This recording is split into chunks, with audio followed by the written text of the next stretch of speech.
That's a lot of press. Congratulations, you bring them out. You really bring them out. Today, I'm delighted to welcome Israeli Prime Minister Benjamin Netanyahu back to the White House. It's a wonderful feeling and a wonderful event. We had fantastic talks, and thank you very much with your staff. He's the first foreign head of state to visit during our administration, and Bibi, I want to say it's an honor to have you with us.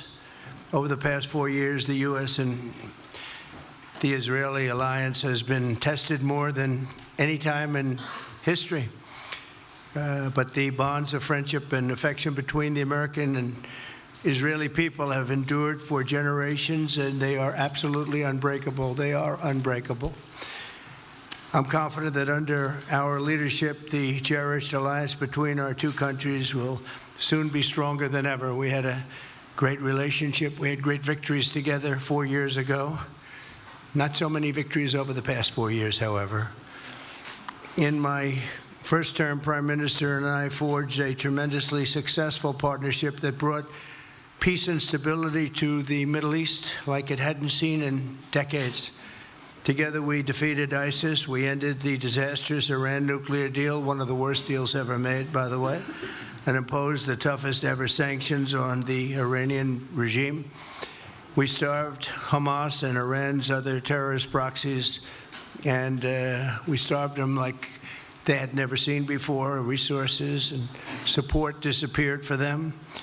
I recognized Israel's capital, opened the American embassy in Jerusalem, and got it built, by the way. Built it too, just not only designated it, but got it built at a price that nobody's seen for 40 years. We got it built, it's beautiful, all Jerusalem stone, right from nearby, and it's something that's very special. And recognized Israeli sovereignty over the Golan Heights, something that they talked about for 70 years, and they weren't able to get it, and I got it. And with the historic Abraham Accord, something that was really an achievement that was, I think, going to become more and more important because we achieved the most significant Middle East peace agreements in half a century, but the Abraham Accords in particular, and I really believe that many countries will soon be joining this amazing peace and economic development transaction. It really is a big economic development transaction. I think we're going to have a lot of people signing up very quickly. Unfortunately, for 4 years, nobody signed up. Nobody did anything for 4 years except in the negative. Unfortunately, the weakness and incompetence of those years, those past 4 years, the grave damage around the globe that was done, including in the Middle East, grave damage all over the globe. The horrors of October 7th would never have happened if I were president. The Ukraine and Russia disaster would never have happened if I were president. Over the past 16 months, Israel has endured a sustained, aggressive, and murderous assault on every front, but they fought back bravely. You see that, and you know that. What we have witnessed is an all-out attack on the very existence of a Jewish state in the Jewish homeland. The Israelis have stood strong and united in the face of an enemy that has kidnapped, tortured, raped, and slaughtered innocent men, women, children, and even little babies. I want to salute the Israeli people for meeting this trial with courage and determination and unflinching resolve. They have been strong. In our meetings today, the Prime Minister and I focused on the future, discussing how we can work together to ensure Hamas is eliminated and ultimately restore peace to a very troubled region. It's been troubled, but what's happened in the last 4 years has not been good. I want to thank Prime Minister Netanyahu for working closely with my transition team, the Special Envoy Steve Witkoff, who's here somewhere. Steve? Stand up, Steve, please. What a job you've done. What a good job you've done. Proud of you. Done a fantastic job. National Security Advisor Mike Waltz. Thank you, Mike, for working so well with us. Thank you. We have, in addition, Marco Rubio, who is on the phone right now, listening to every single word that we say, and he's going to be great. And Pete, congratulations. And Scott, congratulations. I see you're here. And Caroline's been doing a great job. She's really probably talked about more than anybody here. She's done a fantastic job, and thank you very much, Caroline. We're proud of you. But we'll only be satisfied when all of these problems are solved, and we have the team to solve them, and that's going to happen. And it's going to happen, I think, very quickly. I also strongly believe that the Gaza Strip, which has been a symbol of death and destruction for so many decades, and so bad for the people anywhere near it, and especially those who live there, and frankly, who's been really very unlucky. It's been very unlucky. It's been an unlucky place for a long time.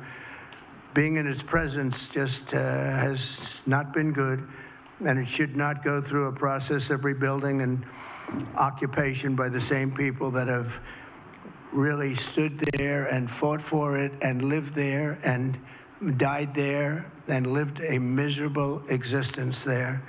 Instead, we should go to other countries of interest with humanitarian hearts, and there are many of them that want to do this, and build various domains that will ultimately be occupied by the 1.8 million Palestinians living in Gaza, ending the death and destruction and, frankly, bad luck.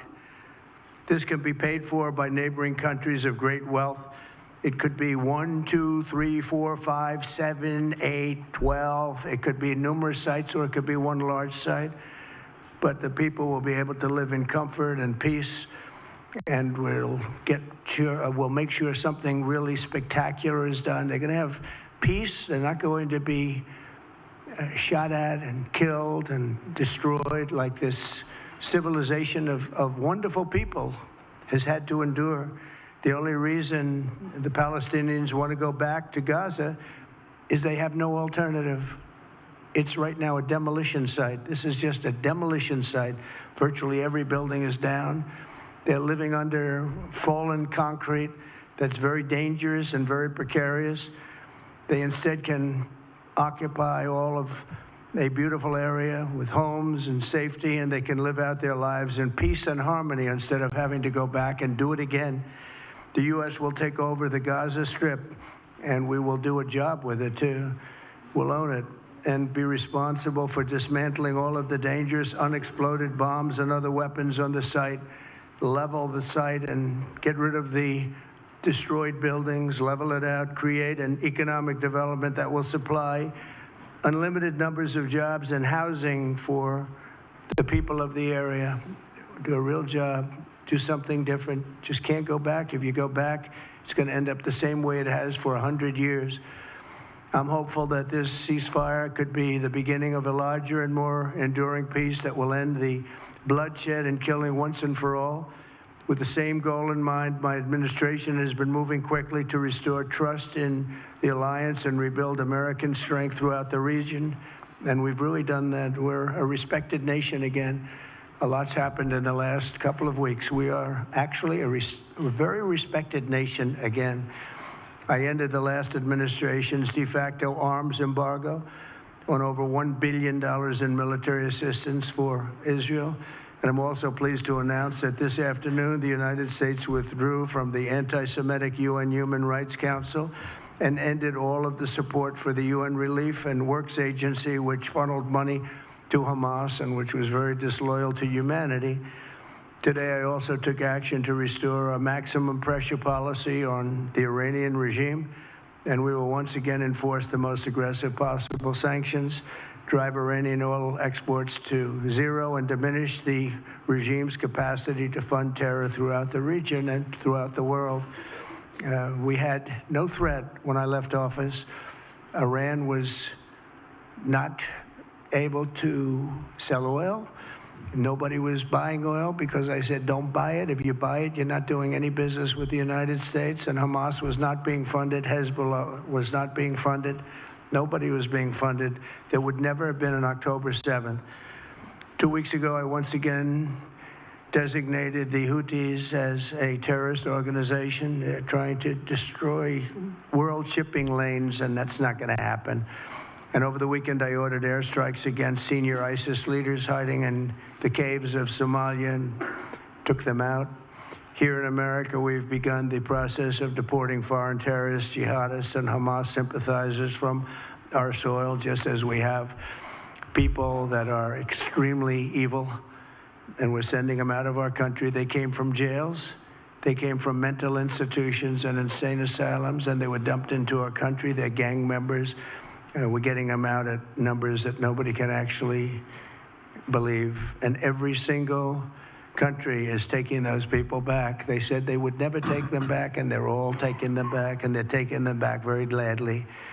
And I recently signed an executive order combating the vile wave of anti-Semitism that we've seen in the aftermath of the October 7th attacks. Together, America and Israel will renew the optimism that shined so brightly just 4 years ago. It was really a bright, beautiful light. We will restore calm and stability to the region and expand prosperity, opportunity, and hope to our nations and for all people of the Middle East, including the Arab and Muslim nations. Very important. We want the Arab and Muslim nations to have peace and have tranquility and have great lives. I'd like to now invite Prime Minister Netanyahu to say a few words, and we'll take some questions afterwards. Thank you very much. Thank you, Mr. President. I'm honored that you invited me to be the first foreign leader to visit the White House in your second term. This is a testament to your friendship and support for the Jewish state and the Jewish people. I've said this before, I'll say it again. You are the greatest friend Israel has ever had in the White House.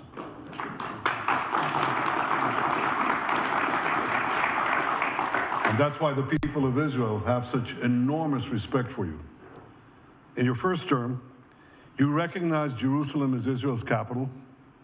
You moved the American embassy there. You recognized Israel's sovereignty over the Golan Heights. You withdrew from the disastrous Iran nuclear deal. I remember we spoke about it. You said, this is the worst deal I've ever seen. I'm elected, I'm walking out of it. That's exactly what you did. And I think it speaks loudly for just common sense, just looking at things and seeing them as they are. And of course, you also brokered the groundbreaking Abraham Accords in which Israel made peace with 4 Arab states. We did this in 4 months.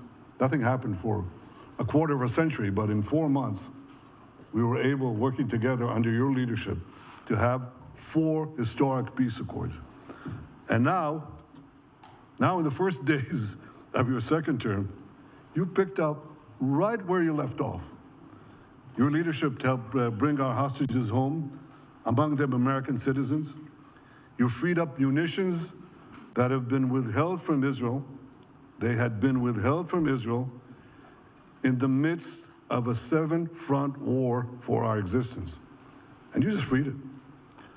You ended unjust sanctions against law-abiding Israeli citizens. You boldly confronted the scourge of anti-Semitism. You stopped funding, as you just said, international organizations like UNRWA that support and fund terrorists. And today, you renewed the maximum pressure campaign against Iran. Ladies and gentlemen, all this in just 2 weeks. Can we imagine where we'll be in 4 years? I can. I know you can, Mr. President. For our part, we in Israel have been pretty busy too. Since the horrendous October 7th attack, we've been fighting our common enemies and changing the face of the Middle East. On that infamous day, Hamas monsters savagely murdered 1,200 innocent people, including more than 40 Americans. They beheaded men, they raped women, they burnt babies alive, and they took 251 people hostage to the dungeons of Gaza. And after this worst attack on Jews since the Holocaust, Iran and its henchmen in the Middle East were absolutely ecstatic. Haniya praised the massacre. Sinwar said that Israel was finished. Nasrallah boasted that Israel was, here's what he said, as feeble as a spider's web. Well, Mr. President, Haniya is gone. Sinwar is gone. Nasrallah is gone. We've devastated Hamas. We decimated Hezbollah. We destroyed Assad's remaining armaments. And we crippled Iran's air defenses. And in doing this, we've defeated some of America's worst enemies. We took out terrorists who were wanted for decades for shedding rivers of American blood, including the blood of 241 Marines murdered in Beirut. We accomplished all this with the indomitable spirit of our people and the boundless courage of our soldiers. The Bible says that the people of Israel shall rise like lions, and boy did we rise. Today, the roar of the Lion of Judah is heard loudly throughout the Middle East. Israel has never been stronger, and the Iran terror axis has never been weaker. But as we discussed, Mr. President, to secure our future and bring peace to our region, we have to finish the job. In Gaza, Israel has three goals: destroy Hamas's military and governing capabilities, secure the release of all of our hostages, and ensure that Gaza never again poses a threat to Israel. I believe, Mr. President, that your willingness to puncture conventional thinking that has failed time and time and time again, your willingness to think outside the box with fresh ideas will help us achieve all these goals. And I've seen you do this many times. You cut to the chase. You see things others refuse to see. You say things others refuse to say. And after the jaws drop, people scratch their heads and they say, you know, he's right. And this is the kind of thinking that enabled us to bring the Abraham Accords. This is the kind of thinking that will reshape the Middle East and bring peace. We also see eye to eye on Iran. That's the same Iran that tried to kill us both. They tried to kill you, Mr. President. They tried through their proxies to kill me. We're both committed to rolling back Iran's aggression in the region and ensuring that Iran never develops a nuclear weapon. Mr. President, ladies and gentlemen, Israel will end the war by winning the war. Israel's victory will be America's victory. We will not only win the war, working together, we will win the peace. With your leadership, Mr. President, and our partnership, I believe that we will forge a brilliant future for our region and bring our great alliance to even greater heights. Thank you. Thank you very much, baby. Very nice. Thank you. J.D. Vance, everybody. J.D., please, Vice President, stand up. He's been doing a good job. He's been working very hard on all things, but this in particular.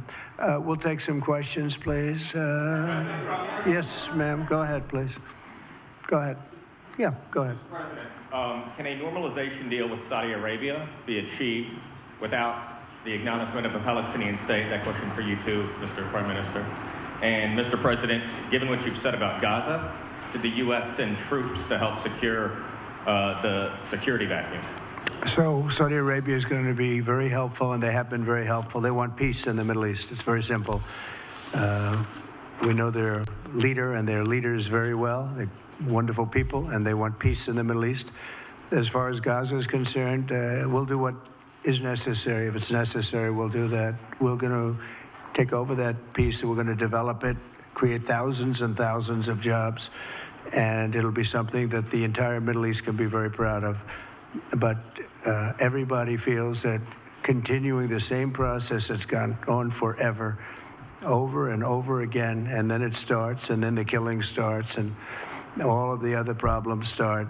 And you end up in the same place, and we don't want to see that happen. So by the United States, with its stability and strength, owning it, especially the strength that we're developing and developed over the last fairly short period of time, I would say really since the election, I think we'll be a great keeper of something that is very, very strong, very powerful, and very, very good for the area, not just for Israel, for the entire Middle East. Very important. And we'll again, have thousands of jobs, and there'll be jobs for everyone, not for a specific group of people, but for everybody. Okay, please. I think peace between Israel and Saudi Arabia is not only feasible, I think it's going to happen. I think if we had another half a year in your first term, it would have already happened. True. Many, many more. I agree. Many more nations. I think you can't prejudge and pre-guess how we'll achieve it, but I'm committed to achieving it, and I know the president is committed to achieving it, and I think the Saudi leadership is interested to achieve it. So we'll give it a good shot, and I think we'll succeed. Yeah, please go ahead. First of all, President Trump, did you hear from Prime Minister Netanyahu at your meeting guarantees that ceasefire will hold, including phase 2, and Prime Minister Netanyahu, why are you refusing to set up a national commission to investigate the failure of October 7th? Well, I can't tell you whether or not the ceasefire will hold. We've done, I think, a very masterful job. We weren't helped very much by the Biden administration, I can tell you that. But we've gotten quite a few hostages out. We're going to get more out. But we're dealing with very complex people. And we are going to see whether or not it holds. We certainly want to have more come out. They've come out damaged in many ways, very damaged people. But they're going to get better, and they're going to be strong, and they're going to have a good life. And we hope to get as many as possible out. Whether or not it holds, I don't know. We hope it holds. We hope it holds. I think that at the appropriate time, which I think will enable us to really investigate what happens, what were the causes of the failures, by an independent commission that will be accepted by the majority of the people. We don't want it accepted by one half of the people and not the other. I think we should have it, and we should find out exactly what happened. I'm insisting on it. And believe me, it'll surprise a lot of people when it happens. Kelly, go ahead. You are outlining something that is really quite striking tonight. You are talking about... Thank you, Mr. President, Mr. Prime Minister. You are talking tonight about the United States taking over a sovereign territory. What authority would allow you to do that? Are you talking about a permanent occupation there, redevelopment? And Mr. Prime Minister, do you see this idea as a way to expand the boundaries of Israel and to have a longer peace, even though the Israeli people know how important that land is to you and your citizens, just as the space is inherited by the Palestinians as well? I do see a long-term ownership position, and I see it bringing great stability to that part of the Middle East and maybe the entire Middle East. And everybody I've spoken to, this was not a decision made lightly. Everybody I've spoken to loves the idea of the United States owning that piece of land, developing and creating thousands of jobs with something that will be magnificent in a really magnificent area that nobody would know. Nobody can look because all they see is death and destruction and rubble and demolished buildings falling all over. It's just a terrible sight. I've studied it. I've studied this very closely over a lot of months, and I've seen it from every different angle. And it's a very, very dangerous place to be, and it's only going to get worse. And I think this is an idea that's gotten tremendous, and I'm talking about from the highest level of leadership, gotten tremendous praise. And if the United States can help to bring stability and peace in the Middle East, we'll do that. Bibi? I mentioned again tonight our three goals, and the third goal is to make sure that Gaza never poses a threat to Israel again. President Trump is taking it to a much higher level. He sees a different future for that piece of land that has been the focus of so much terrorism, so many attacks against us, so many trials and so many tribulations. He has a different idea. And I think it's worth paying attention to this. We're talking about it. He's exploring it with his people, with his staff. I think it's something that could change history. And it's worthwhile really pursuing this avenue. Yeah, please, go ahead. Go ahead. Right. President, I have a question for you. Can you hear me? Yeah. So before rebuilding Gaza again, obviously we'll take out all the hostages, and one of them is Budan Alexander, an American who is alive. How will you be assured that you will take out all the hostages and then rebuild? We're working very hard to get all the hostages. The word is all, and we are working very hard. So far, it's been moving along fairly rapidly, pretty much on schedule. I'd love to have them all out at one time, but we're taking them out, and tomorrow more are being released, and over the days more, and then we'll go into a phase 2. But we'd like to get all of the hostages, and if we don't, it will just make us somewhat more violent. I will tell you that, because they would have broken their word. Mr. Witkoff and his entire group have been working 24 hours around the clock, and they want them out, and promises have been made to them, and we'll see whether or not those promises will be kept. But we want all the hostages, that's right. How much time do you think it will take? Do you support Israeli sovereignty in Judea and Samaria, areas which many believe is the biblical homeland of the Jewish people? Well, we're discussing that with many of your representatives. You're represented very well, and people do like the idea, but we haven't taken a position on it yet. But we will be we'll be making an announcement probably on that very specific topic over the next 4 weeks. Go ahead, please. Please. Thank you so much, Mr. President. You just said that you think all the Palestinians should be relocated to other countries. Does that mean that you do not support a two-state solution? It doesn't mean anything about a two-state or one state or any other state. It means that we want to give people a chance at life. They have never had a chance at life because the Gaza Strip has been a hellhole for people living there. It's been horrible. Hamas has made it so bad, so dangerous, so unfair to people. And by doing what I'm recommending that we do, it's a very strong recommendation, but it is a strong recommendation. By doing that, we think we're going to bring perhaps great peace to long beyond this area. And I have to stress, this is not for Israel. This is for everybody in the Middle East, Arabs, Muslims. This is for everybody. This would be where they can partake in terms of jobs and living and all of the other benefits. And I think it's very important. It just doesn't work the other way. You know, you can't keep trying. Has been going along for so many decades, you can't even count. You just can't keep doing. You have to learn from history. You can't keep doing the same mistake over and over again. Gaza is a hellhole right now. It was before the bombing started, frankly. And we're going to give people a chance to live in a beautiful community that's safe and secure.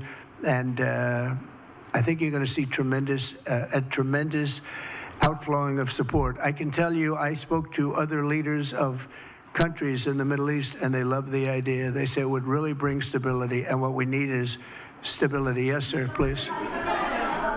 Go ahead. Thank you. Are you still committed to imposing sanctions on the ICC, despite the move being stalled in the Senate? And please, a question for the Prime Minister as well. The President has been very clear about his desire to achieve a deal with Saudi Arabia. How do you settle this if Israel is required to renew the war against Hamas in the future? Go ahead, baby. I think everybody understands that just as the President fought and defeated Al-Qaeda and ISIS, that we can't leave Hamas there because Hamas will continue the battle to destroy Israel. They'll do, you know, when in this temporary ceasefire, one of their leaders comes out, you know what he says? We're going to do October 7th again, except we'll do it bigger. So obviously, you can't talk about peace neither with Hamas or in the Middle East, if this toxic, murderous organization is left standing. Any more that you could make peace in Europe after World War II if the Nazi regime was left standing and the Nazi army was left standing. You want a different future? You got to knock out the people who want to destroy you and destroy peace. That's what we're going to do. I think that will also usher in, actually, the peace with Saudi Arabia and with others. And I think there will be others, too. Yes, ma'am. Go ahead. As a high expectation from you. Do you have any plan to change Afghanistan situation? Are you able to recognize Taliban? Because I'm an Afghan journalist, Afghan suffered woman. Any comment about Afghanistan? What's your future plan for Afghan people, especially Afghanistan? I have a little hard time understanding you. Where are you from? Actually, it's a beautiful voice and a beautiful accent. The only problem is I can't understand a word you're saying. But I just say this, good luck, live in peace. Go ahead, please. That's okay, yeah, please. Prime Minister, you said earlier today that it was tough for you to implement these sanctions on Iran, but you did indicate that you were willing to negotiate with them. What would that look like, and are you in conversations with them? And the same for the Prime Minister. I hated doing it. I want Iran to be peaceful and successful. I hated doing it.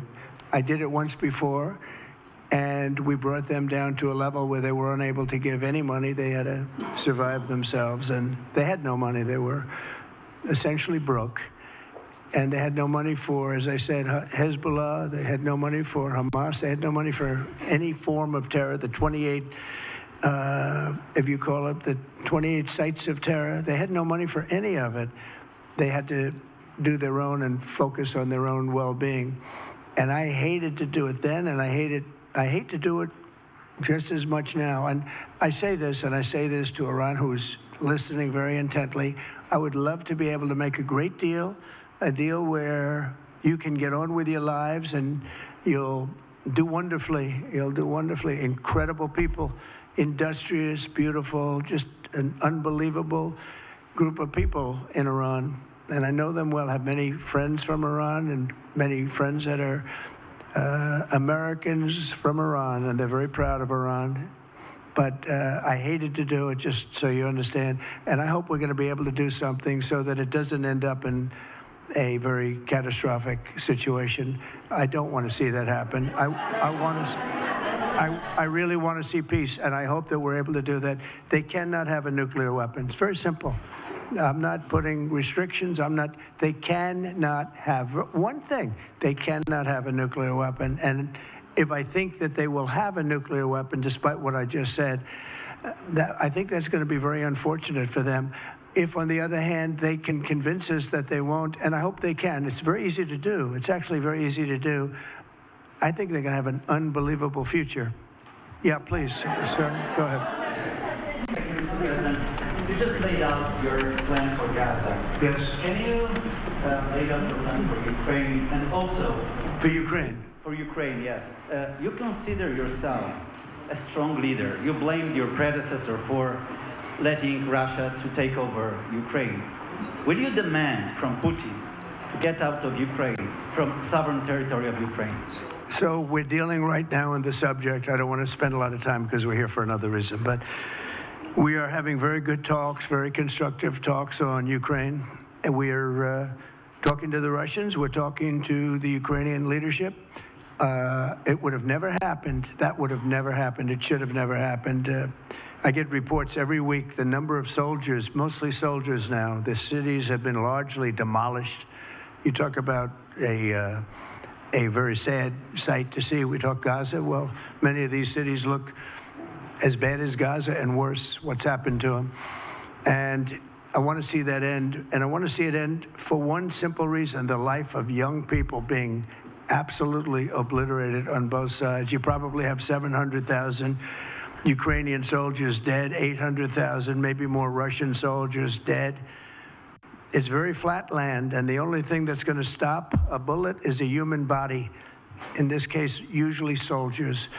And the numbers are staggering when you hear the real numbers in Ukraine, what the numbers are. And this doesn't include the cities that have been demolished and all of the people that were killed.